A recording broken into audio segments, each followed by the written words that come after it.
Hey there, today I want to talk about something that may sound a little bit like ancient history, but it's not. That is your website. Now, the more people I work with, I find out that still today, especially people who have not been entrepreneurs for decades and they haven't been working in the tech industry, it's still a little confusing exactly what you should use to build a website, how you should do it, how you should set it up. And I'm here to tell you that it is not difficult nowadays. I remember about a decade ago, I guess, working on an e-commerce business. You know, I had to spend thousands of dollars and get help from developers to build a website that looked any bit decent. Nowadays, that is not the case. You can build a website for free by yourself in a few hours, really. That's the reality of it, if that's what you want to do. So I just want to put this out there to clarify kind of the choices, because what's happened is since the technology has improved so much, now there's a million choices and it's hard to pick the right one for you, right? So what I want to do is try to just make it a little simpler, what you should do, how you should do it, so that you don't get analysis over paralysis. Did I say that right? Paralysis over analysis. There we go. So let's start by just breaking out into a couple of different categories what you can do. One very popular way to do it is WordPress.org, and that is a self-hosted website. It means that you're not paying them anything. It's a free option, and you just use their open source software basically to build your website. What this means, though, is it's a little harder to set up at first because there's so many more options and flexibility. And I know I just kind of ragged on paralysis by overanalysis, but in my opinion, WordPress.org is not that. It's not going to be too confusing that you can't do it. What it is going to do is allow you the flexibility in the long run to connect with whatever other software or tools you need to use, okay?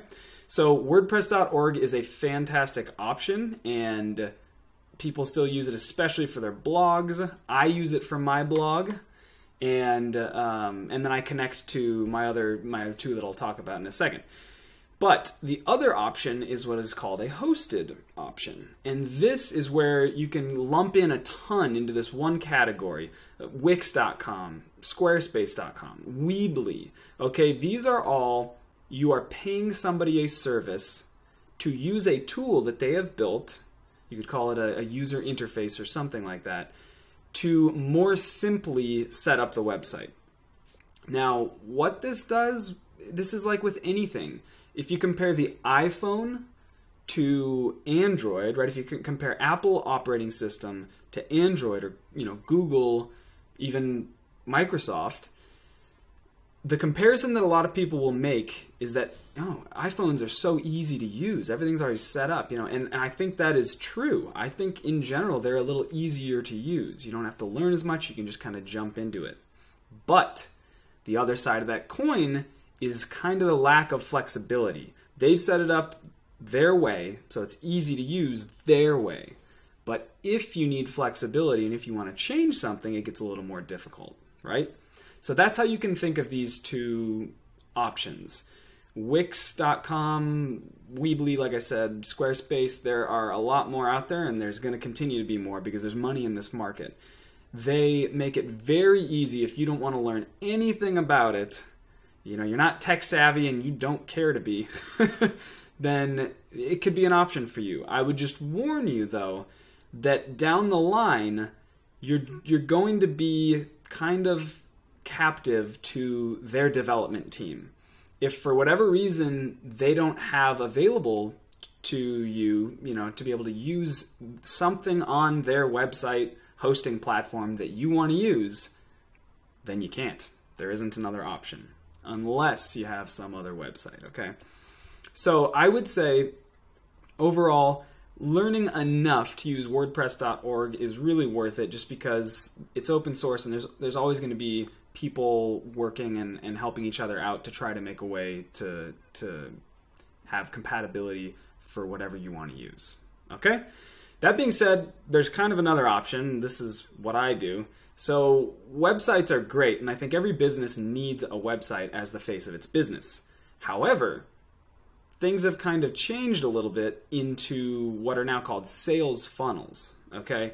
And a funnel, rather than a website where you go and there's all these things you can click on, all these links, all these places, a funnel, it's what it sounds like, right? It tries to take somebody from complete stranger down this funnel into ultimately a buyer.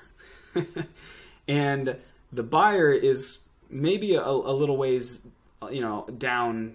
Maybe it takes a little while to get there, but ultimately you want to step the customer through the process that you want them to go through, that you have found is the most likely to convert them into paying customers. Okay, so that is kind of the way that you can be in a little more control than just a website out there. I hope that makes sense. So I use ClickFunnels for this. It's a fantastic tool, and it's such a fantastic tool that it's easy enough to actually just build a normal website on too. So I kind of just killed two birds with one stone there. So if you're getting serious in your business and you're ready to start selling a product and you're trying to learn about funnels, then I definitely I'm even an affiliate of ClickFunnels, so I'll put a link down there. Feel free. And the point is, though, that you can kill two birds with one stone by having your funnel and then just having a simple website as the face of your business. Hope that makes sense. Now, here's the key in picking whatever you're going to do. In fact, if you're ever considering a new technology or what should I get, I think this is kind of the key. It's compatibility, okay? And this isn't just compatibility with your existing infrastructure, though that's where you have to start. It's also considering how good is this company or this product, this tool, whatever, at making their product compatible with the other products that I am going to use. And this is why I shy away from the hosted services like Wix, okay? Because I remember I've actually played with plenty of these because I've helped clients who use these, and even things like certain Google Analytics and Google Tag Manager and some of these things that you would think are very basic at a certain point, they're still not compatible. And if the dev team has not yet figured it out, you're SOL. You can't use it. And so I think that, I think that is a huge issue, and I think I would recommend you steering clear of that, okay? Keep in mind compatibility. So now, really quick, I just want to talk about what makes a good website in my opinion. There are three things, okay? The first is it needs to look professional. But what does that mean? What does professional mean? And here's the key. I work with people in all different industries, and somebody who is a CPA might have, and I know I'm not your traditional CPA, but let's say somebody is the tie, full suit and tie, CPA, tax services kind of guy. His website is going to look drastically different than some surfer dude who's teaching people how to hit sick waves and do tricks, right? So professional just means reflecting your brand in the light that you want it to be seen. I'll say that again in a different way. How do you want your market to perceive you? What is your brand? What is your image? That is what professional means, okay? The second way to make a good website is to ensure that it's clean. There are plenty of websites, and people still go to them, otherwise they wouldn't have these ads on them. But there are some that are just so filled up with tacky ads, it's just distracting. You're not focused on the website.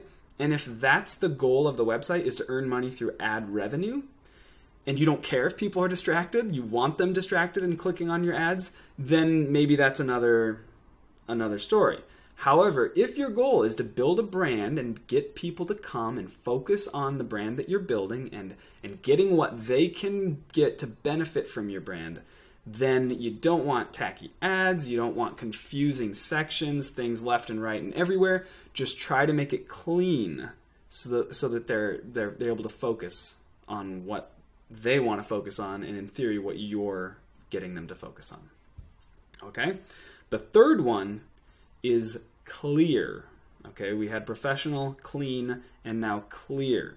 This is very similar. It's a natural play off of clean, but clear gets into the objective of your website. We should always have an objective whenever we put anything out there, whether it's to get somebody to subscribe, get somebody to buy, get somebody to press the like button, okay? Whatever it is, we should have an objective, and every page on our website should have a clear call to action. I'm sure you've heard that term, right? So keep that in mind. The call to action, what you want your customer to do from that web page, should be clear. Make sense? Good.